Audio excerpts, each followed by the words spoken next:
আমারে বুঝাস না মেয়েরা খারাপ মেয়েরা খারাপ। আমি তো এত খারাপ দেখি না, তুই কোথায় তো খারাপ দেখিস? আমি তো দেখি তুই তুই বেটা টেনে পড়িস মাত্র, তোকে আমি ছোট করে দেখছি না বেটা। তুমি বের হও, ছবি পাঠাও নাহলে হাত কেটে ফেলবো আমি। দেখো আমি বিশের বোতল নিয়ে আসি, ছবি পাঠাও। তুই বেটা আমার বোনটাকে বেটা ফুসলেছিস বেটা ফাজিল। মেয়েরা খারাপ, মেয়েদের খারাপের কারণে দুনিয়া এসে তুই কে রে? তুই কি মেয়েরা খারাপ? শোন, আমাদের গ্রামে প্রবাদ আছে, ধর্মীয় কথা না এটা। এখন যেটা বলছি এটা প্রবাদ, এটা ধর্মীয় কথা না। কোনো মেয়ের দেখবেন হাঁটুর উপরে কাপড় ওঠে আর নামে না বেটা। তুই উঠেছিস হাঁটুর উপরে কাপড়, ও উঠায়নি।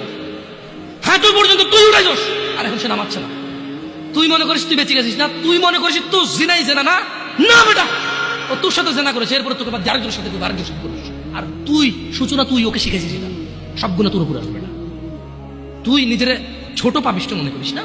তুই মনে করিস কি হয়েছে, আমি তো একটা চুমাই নিছি, আমি তোকে বলছি ছবি তুলে পাঠাও, টয়লেটে যাও, ব্লাউজ খুলে ছবি তুলে পাঠাও, জামা খুলে ছবি তুলে বেটা ফাজিল। আল্লাহ তোকে হৃদায়ত দিকে। আমি ভয় পা, ভয় পা, আল্লাহকে ভয় পা ছোট ভাই আমার।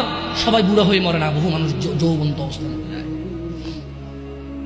ছোট ভাই আমার, তোর ঘরেও বোন আছে, ভয় পা, আল্লাহকে ভয় পা। তুই এত বড় অপরাধে লিপ্ত হইস না।